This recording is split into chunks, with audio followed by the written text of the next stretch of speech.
शानदार पार्टी चल रही है। पार्टी के कोने में खड़े एक शर्मीले लड़के की नज़र एक लड़की पर है। उस लड़की पे जो उस पार्टी में मौजूद सारी लड़कियों में से सबसे ज़्यादा खूबसूरत, उसे उससे प्यार हो गया। लेकिन उसमें इतनी हिम्मत नहीं कि वह उससे जाकर बात कर सके। पार्टी में और भी कई लड़के हैं जो उस लड़की के पीछे दीवाने हैं। वह अपनी तुलना दूसरों से करने लगता है और उसे महसूस होता है कि वह दूसरों की तुलना में बहुत ही साधारण है। पार्टी में एक भी ऐसी लड़की नहीं जो उससे दोस्ती तो छोड़ो, बात भी करना चाहती है। ऐसे वो लड़की उससे क्यों दोस्ती करेगी, यह सोचकर वो चाहते हुए भी पूरी पार्टी भर उस लड़की से बात करने की हिम्मत नहीं जुटा पाता। पार्टी ख़त्म हो गई और वो लड़की वापस जा रही है। लड़का अब भी उसके बारे में ही सोच रहा है। वो जा रही है, मुझे हिम्मत करके उससे बात करनी होगी, नहीं तो शायद जो शुरू हो सकता था वो यूं ही ख़त्म हो जाएगा। वो दौड़कर उस लड़की के पास जाता है और उसे अपने साथ कॉफ़ी पीने चलने के लिए कहता है। पहले तो लड़की हैरत में पड़ जाती है, लेकिन फिर वह मान जाती है। कुछ देर बाद दोनों एक कॉफ़ी शॉप में बैठे हुए हैं।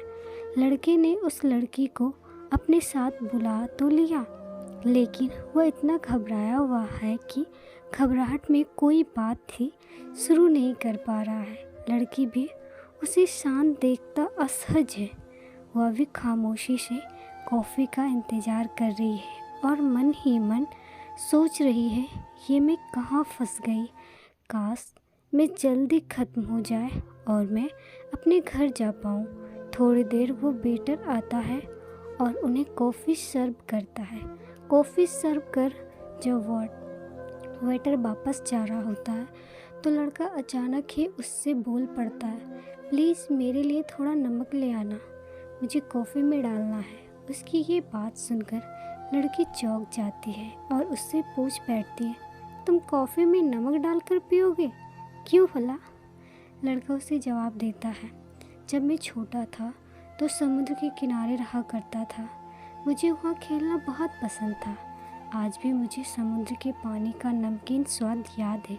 इसीलिए जब भी मैं यह नमकीन कॉफ़ी पीता हूँ तो मुझे अपने बचपन के बारे में सोचता हूँ, अपने शहर के बारे में सोचता हूँ, उसके माता पिता के बारे में सोचता हूँ जो आज भी वहीं रहते हैं। कहते कहते उसे लड़के की आंखों में आंसू आ जाते हैं। लड़के का जवाब सुनकर लड़की का दिल कचोट जाता है। उस लड़के को अपने परिवार के बारे में बात करता हुआ देख वह भी अपने घर परिवार बचपन के बारे में बातें करने लगती है। इस तरह दोनों के बीच पसरी खामोशी की दीवारें टूट जाती है और बातों का सिलसिला चल पड़ता है। उस समय दोनों के बीच एक खूबसूरत दोस्ती की शुरुआत हो जाती है। दोनों का एक दूसरे से मिलना जारी रहता है। धीरे धीरे उस लड़की को ये एहसास होने लगता है कि उसे जैसा जीवन साथी चाहिए वह लड़का बिल्कुल वैसा ही है, दयालु, सहनशील और सबका ध्यान रखने वाला। अगर वह उसके बारे में इतना कुछ जान ही नहीं पाती, आगे वैसा ही दोनों होता है जैसे एक खूबसूरत प्रेम कहानी में होता है। दोनों की शादी हो जाती है और खुशी खुशी उनकी ज़िंदगी गुजरने लगती है। लड़के जब भी कॉफ़ी बनाती उसमें शक्कर की जगह नमक डालती, क्योंकि उसे पता था कि उसके हस्बैंड को नमकीन कॉफ़ी पसंद है। 40 साल के लंबे सफ़र के बाद एक दिन उनका वह खूबसूरत साथ छूट जाता है। लड़के की एक लंबी बीमारी के बाद मौत हो जाती है। उस समय लड़की पुरानी चीज़ों को देख उसे याद कर रही है कि तभी उसे उसमें लड़के का लिखा हुआ एक खत मिलता है। वह खत पढ़ता है, माय डियर वाइफ, प्लीज़ मुझे माफ़ कर देना उस झूठ के लिए जो मैंने कभी तुमसे बोला था। तुम्हें याद है हमारी पहली डेट? पता है उस शाम में इतना नर्वस था कि घबराहट में मैंने वेटर से शक्कर की जगह नमक मांग लिया था। कैसे कहूँ कि उसके बाद मुझे कितनी शर्मिंदगी महसूस हुई थी। क्या करता, शर्मिंदगी से बचने के लिए मैंने एक छोटी कहानी गढ़ दी। लेकिन सच कहूँ, उस समय मुझे ये पता नहीं था कि मेरा वही झूठ हमारे बीच पसरी खामोशी की दीवारों को तोड़ देगा और हमें एक दूसरे के इतने करीब ले आएगा। उसके बाद मैंने कई बार कोशिश की तुम्हें सच बताने की, लेकिन हिम्मत ही नहीं हो पाई। डरता था कि कहीं तुम मुझसे झूठा ना समझने लगो और उसके बाद कहीं तुम उस पर भरोसा करना ना छोड़ दो। लेकिन अब जब मैं मर रहा हूँ तो डरने की कोई वजह ही नहीं रह गई। इसीलिए तुम्हें सच बताना चाहता हूँ, और सच ये है कि मुझे नमक कॉफ़ी बिल्कुल पसंद नहीं, बल्कि मुझे तो यह बेहद नापसंद है।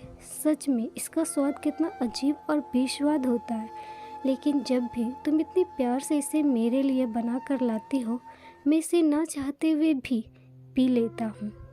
इसी तरह मैंने अपनी पूरी ज़िंदगी में बेस्वाद नमकीन कॉफ़ी पी है। डियर, प्लीज़ मुझे माफ़ कर दो पहली डेट पर तुमसे झूठ कहने के लिए, और उसके बाद भी तुमसे मेरे लिए वह नमकीन कॉफ़ी बनाई। तब तुम्हें सच ना कहने के लिए सच में बिल्कुल झूठ नहीं कह रहा कि उन परिस्थितियों को छोड़कर मैं वो कॉफ़ी कभी भी नहीं पी पाता। खत पढ़ने के बाद लड़की की आंखें छल गई। उसे दिन के बाद उसने भी नमकीन कॉफ़ी पीनी शुरू कर दी। उसे नमकीन कॉफ़ी पीते देख जब भी कोई उससे पूछता कि इसका स्वाद कैसा है, तो जवाब होता बहुत ही मीठा।